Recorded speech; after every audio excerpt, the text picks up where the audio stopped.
नमस्कार। आज कथा सखी में सुनिए हम सबकी चहेती लेखिका मालती जोशी जी की लिखी एक कहानी, हादसे और हौसले। मेहंदी तो बड़ी प्यारी लगाई है। अनुजा ने रीना की हथेली सहलाते हुए पूछा। किस खुशी में? मेरे ममेरे भाई की शादी है ना 24 को।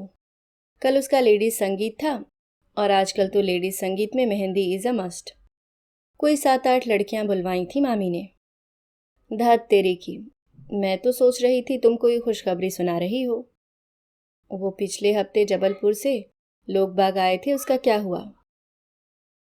होना क्या था, उसके यहाँ से तो हाँ आ गई थी, पर मैंने ही मना कर दिया। क्यों? उसकी सैलरी पता है सिर्फ 35,000, 35,000 ओनली। बताओ इतने में गुजारा होता है आजकल? मुझे तो किसी को बताने में भी शर्म आएगी। अनुजा कुछ बोली नहीं, सिर्फ उसे घूरती रही। अब तो मेरे घर वालों की तरह शुरू मत हो जाना। हमारी दादी जी बोली, तेरे दादाजी तो 350 पर रिटायर हुए थे। माताश्री बोली, मेरी शादी हुई तब तेरे पापा की तनख्वाह सिर्फ 1,500 थी। अरे किस जमाने की बात कर रही हो भाई? आज तुम अपनी काम वाली बाई को 1,500 दे रही हो। तुमने वो दिल्ली वाला प्रपोजल नाहक रिजेक्ट कर दिया। लड़के की सैलरी भी अच्छी थी और पिता का बिजनेस भी था शायद। तुम्हें बताया तो था, 3 अनब्याही बहनें थीं। उनको निपटाते निपटाते ही आधी जिंदगी गुजर जाती। अपनी लाइफ कब एंजॉय करते, और फिर सिर्फ शादी पर ही तो सब कुछ समाप्त नहीं हो जाता, जिंदगी भर करना पड़ता है। तुम तो कोई इकलौता बंदा ढूंढ लो। वो भी देख चुकी हूँ। नासिक का प्रपोजल था, लड़का इकलौता था पर घर एकदम बाबा आदम के जमाने का। रेनोवेट करवाने तक भी कोई फर्क नहीं पड़ेगा। इकलौते चिराग हैं तो अलग रहने का सवाल ही नहीं उठता।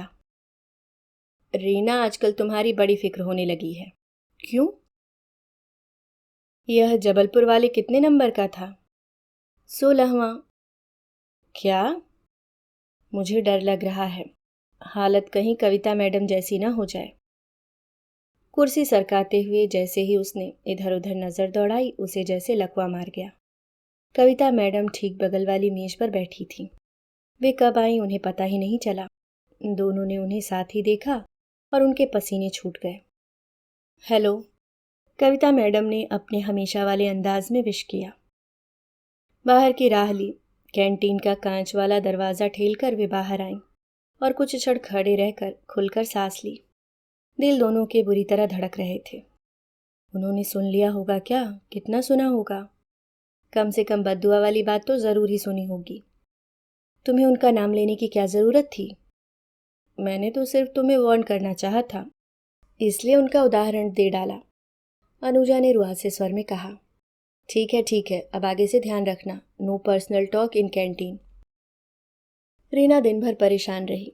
कविता मैम उसकी इमीडिएट बॉस नहीं थी, पर सीनियर तो थी। उन्हें नाराज करना किसी भी तरह हितकारी नहीं था। अनुजा पर गुस्सा आ रहा था, पर उसने भी एक वेलविशर की तरह उसे समझाना चाहा था। वह इस तरह रिश्ते नकारती चली गई तो एक दिन सचमुच उम्र के उस पड़ाव पर पहुंच जाएगी जहां गलत सलत समझौते करने पड़ेंगे। उसने तो पहले रिश्ते पर ही हाँ कर दी थी। स्वप्न जीवी उम्र थी वह, पर तब घर वाले बिफर गए थे।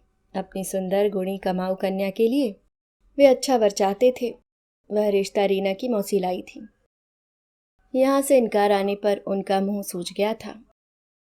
कहती थी, देखती हूँ अब कौन सा राजकुमार आता है। राजकुमार न सही पर ढंग का आदमी तो हो। यहाँ तो एक से एक नमूने सामने आ रहे हैं। सैलरी का सवाल भी आजकल अहम हो गया है, पर्सनालिटी भी तो कुछ मायने रखती है। हर किसी लल्लू पंजू के गले में तो जयमाला नहीं डाल सकती ना। कल को फिर यही लोग कहेंगे कि ऐसा ही करना था, तो वो अमुक तमुक क्या बुरा था। पहले तो इन्हीं लोगों ने सपनों को हवा दी है और अब यही लोग परेशान हो रहे हैं। फिर कई बार ऐसा भी हुआ कि जो लड़का उसे पसंद आ गया उसी ने रिजेक्ट कर दिया। फिर कई कई दिन तक वह अवसाद से उबर नहीं पाती है। पंडित, पुरोहित, मित्र, परिजन, मैरिज ब्यूरो सब जुटे हुए हैं, पर बात बन ही नहीं रही है, तो वह क्या करे। ऐसे में अनुजा ने कविता मैम का उदाहरण देकर उसे तो एकदम हताशा के गर्त में ही ढकेल दिया था। कविता मैम की शादी बहुत बड़ी उम्र में हुई है, वह भी एक रिटायर्ड फौजी से जिसकी एक टांग नकली है। अगले कई दिनों तक वह कविता मैम के सामने पढ़ने से कतराती रही, पर एक दिन उनके सामने जाना ही पड़ा। अकेली नहीं थी वह, सेक्शन के सारे लोग उसके साथ थे। उस दिन सबको अपनी मेज पर एक खूबसूरत कार्ड मिला था। कविता मैम की शादी की 5वीं वर्षगांठ का निमंत्रण था। बधाई देना तो जरूरी था।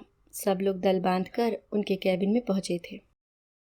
वे हंसकर बोली, शादी की सालगिरह का तो बहाना है, दरअसल घर को रेनोवेट किया है, उसी की पार्टी है। मैम, इससे तो अच्छा था आप नया घर ले लेती। पुराने वाले को रेनोवेट करवाने में मेहनत भी ज़्यादा लगती है और पैसा भी। फिर भी पुराना लुक तो जाता ही नहीं है। अलका ने कहा, मेरी भी यही इच्छा थी, पर क्या करूं, मैं घर को छोड़ना चाहती हूं, पर वह मुझे नहीं छोड़ता। मतलब?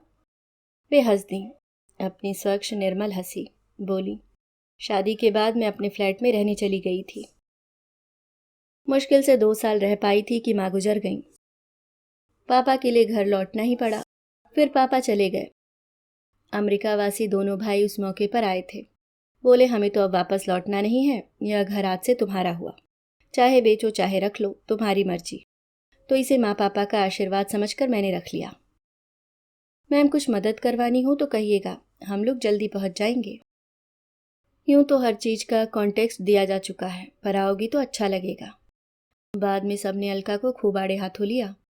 इतना लल्लो चप्पो करने की क्या जरूरत थी? कर्टसी है भाई, मेरी बॉस है वो, और उसी मोहल्ले में रहती हूँ मैं। इतना तो बनता है। तुम लोगों पर कोई ज़बरदस्ती थोड़ी ही है। काफ़ी नानुकुर के बाद तय हुआ कि पार्टी वाले दिन सब लोग अलका के घर इकट्ठा होंगी और साथ ही जाएंगी। वे लोग पहुंची तब लॉन में केटरर के आदमी बिखरे पड़े थे। कुर्सी टेबलों का चादरों का ढेर लगा था। मैम के पति उन लोगों को भीतर लेवा ले गए। रीना ने उन्हें पहली बार देखा था। काफ़ी स्मार्ट लग रहे थे। देखकर पता ही नहीं लगता था कि उनकी एक टांग नकली है। मैम ने एक बहुत ही खूबसूरत कमरे में उन लोगों का स्वागत किया। कमरे की सज्जा देखते ही बनती थी। अनुजा तो एकदम बोल पड़ी, मैम, कमरे का इंटीरियर तो बहुत ही प्यारा हुआ है, किससे करवाया? इस कमरे पर मैंने सबसे ज़्यादा खर्च किया है। ये मेरे पापा का कमरा है। जीवन के 14-15 साल उन्होंने इसी कमरे में गुजारे हैं। कैसे? सालों पहले उनका एक एक्सीडेंट हुआ था, जिसने उनकी दुनिया ही बदल दी। एक्सीडेंट में प्राण तो बच गए थे, पर कमर के नीचे का पूरा शरीर लुंज-पुंज हो गया था। उनकी दुनिया इसी कमरे में सिमट कर रह गई थी। उस एक्सीडेंट ने उनका ही नहीं, हमारा भी जीवन बदल दिया था। पढ़ाई छोड़कर मुझे नौकरी करनी पड़ी थी, क्योंकि घर में कमाने वाला कोई नहीं था। भाई लोग पढ़ रहे थे। वे लोग अब कहाँ हैं? उस दिन बताया था ना, यूएसए में। बड़ा वाला इंजीनियर बना तो हमें कुछ आस जगी थी, पर वह बाहर जाने की फिराक में था। 1-2 साल यहाँ नौकरी की और अमेरिका चला गया। सिर्फ शादी के लिए एक बार आया था, और दूसरी बार पापा की मृत्यु पर। छोटा भी उसी की राह पर चला। उसने तो शादी भी वहीं की, बस पापा के मरने पर आया था। शायद इसलिए मैम आपकी शादी बहुत लेट हुई है ना? शिल्पी ने डरते डरते पूछा। हाँ, ऐसा ही समझ लो। पापा का एक्सीडेंट न हुआ होता तो आज हम शादी की 18वीं या 20वीं सालगिरह मनाते होते। मतलब आप सर को पहले से जानती थीं? अनुजा ने पूछा। हाँ, कॉलेज से ही जानती थी। तय था कि पढ़ाई पूरी होते ही घर वालों से बात करेंगे। हम दोनों के माँ बाप मना भी करते तब भी शादी तो हमें करनी ही थी। पर विधि को कुछ और मंजूर था। पापा का एक्सीडेंट हो गया और मेरी दुनिया ही बदल गई। फिर मैंने जयदीप से कहा कि मेरा तो अब इस चक्रव्यूह से निकलना मुश्किल है, पर मैं तुम्हें आज़ाद करती हूँ। अच्छी सी लड़की देखकर शादी कर लो। शादी तो उन्होंने नहीं की, पर शायद डिप्रेशन में आकर आर्मी ज्वाइन कर ली। बरसों बरस हमें उनका पता ही नहीं चला। फिर एक दिन खबर मिली कि युद्ध में अपना एक पैर गंवाकर लौटे हैं। आर्मी के आदमी थे, तुरंत ही कृत्रिम पैर की व्यवस्था हो गई। पर आत्मविश्वास, वह तो चूर चूर हो गया था। वह कौन लौटाता? मैंने अपंगता को बहुत निकट से देखा था। उस पीड़ा को परोक्ष रूप से ही सही अनुभव किया था। सारा संकोच त्याग कर मैं उनके पास गई और विवाह का प्रस्ताव रख दिया। बहुत नाराज हुए। उनके अहम को गहरी ठेस लगी थी। बोले, मैं समर्थ हूँ, सक्षम हूँ, मुझे किसी की दया की ज़रूरत नहीं है। मैंने कहा, आपको नहीं होगी, पर मुझे दया और सहारे की ज़रूरत है। इतने सालों से घर परिवार का बोझ ढोते ढोते मैं थक गई हूँ। आपको अब मेरी मदद करनी ही होगी। मैंने सालों इंतज़ार किया है। बड़ी मुश्किल से उन्हें राज़ी किया जा सका। बिना किसी टीम टाम के हमारी शादी हो गई। मैं उनके नन्हे से फ्लैट में आ गई। वे मेरी ज़िंदगी के सबसे खूबसूरत दिन थे, पर अच्छी चीज़ें ज़्यादा दिन तक नहीं रहती ना। वैसा ही हुआ। सालों साल पापा की सेवा करते करते माँ थक गई थी। बेटों के विदेश में बस जाने से टूट भी गई थी। वे भीतर ही भीतर कितना छीज गई थी, इसका पता तब चला जब वे एक दिन सोईं तो उठी ही नहीं। बेमन से ही सही, घर लौटना पड़ा। पापा को फ्लैट में ले जाना नामुमकिन था। जयदीप बड़ी मुश्किल से यहाँ रहने को तैयार हुए, पर पापा की उन्होंने जो सेवा की है उसका वर्णन नहीं किया जा सकता। उनके बेटों ने भी ऐसी सेवा नहीं की होगी। बेटे तो खैर पहले ही भाग खड़े हुए थे। पापा के मरने के बाद ही लौटे आखिरी बार। मैम, कभी बच्चों के बारे में नहीं सोचा? शिल्पा ने डरते डरते एक सवाल उछाल दिया। समय ही कहाँ था, और अब तो उम्र भी नहीं है। खेलने खाने की उम्र में जिम्मेदारियों का पहाड़ ढोते ढोते थक गई हूँ। अब जाकर खुलकर सांस लेने का मौका मिला है। अब किसी नई जिम्मेदारी की कल्पना से भी रूह कांपती है। अब तो जो भी समय मिलेगा हम एक दूजे को देना चाहेंगे। बहुत देर में ही सही, एक दूसरे का साथ मिला है उसे एंजॉय करना चाहेंगे। ओह, व्हाट अ लव स्टोरी, लड़कियों ने कोरस में कहा। यह स्टोरी नहीं है बच्चों, जिंदगी की हकीकत है। शादी सिर्फ पे स्लिप का मिलान या डिग्रियों की जुगलबंदी नहीं होती। यह एक एग्रीमेंट है, एडजस्टमेंट है और एक दूसरे के प्रति कमिटमेंट है। और पनिशमेंट भी। सबने चौंक कर देखा। 3 पीस सूट में सजे जयदीप खड़े मुस्कुरा रहे थे। उनका खिला खिला चेहरा उनकी बात को झुठला रहा था। अरे वाह, दूल्हे मियाँ तो तैयार भी हो गए। हाँ, और अब आप भी अपने लेक्चर को फुल स्टॉप देकर अपना हुलिया सुधार लें, 7 बजने को है। बाप रे, बोलती है तो बोलती ही चली जाती है। Poor girls, they must be bored to death. No sir, it was a pleasure, सबने एक साथ कहा, और वह एकदम सच था। अभी आप सुन रहे थे मालती जोशी जी की लिखी कहानी हादसे और हौसले। उम्मीद करती हूँ दोस्तों कहानी आपको पसंद आई होगी। धन्यवाद।